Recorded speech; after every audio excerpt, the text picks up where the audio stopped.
Strawberries are really fun to grow if you get lots of berries. One of the things that can keep your plants from making berries is the lack of sunlight.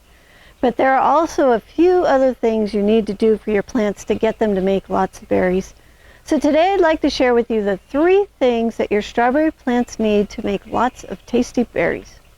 Alright, number 1 is the sunlight.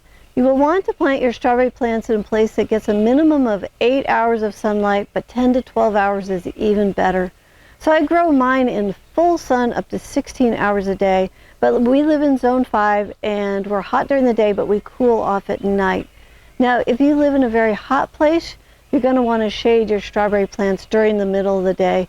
And I would use a 20% shade cloth over the strawberry plants if you see them burning up or looking sun-baked. Now, number 2 is fertilizer. In order for the strawberry plant to make berries, it needs a steady supply of nutrients.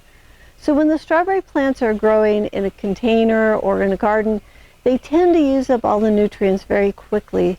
So it's really important to feed the plants on a regular basis. So here on the farm, we make our own organic strawberry fertilizer that we feed the plants every 4 weeks. So this is the best way to ensure your supply of berries. So if you'd like to have our recipe, you can watch our video, How to Make Strawberry Plant Fertilizer for Extra Sweet Berries.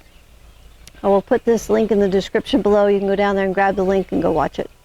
All right, number 3 is water. Strawberry plants are not happy when their roots dry out, and it's important to water the plants on a regular basis. So be sure to check the moisture content of the soil throughout the summer and also in the winter months. I've killed more strawberry plants because I let them dry out in the winter. Now, if you'd like to learn more about strawberry growing and how to make the strawberry organic plant fertilizer that will help your plants create big, flavorful strawberries, I'll put that link in the description below, and you can find it in our strawberry playlist right here.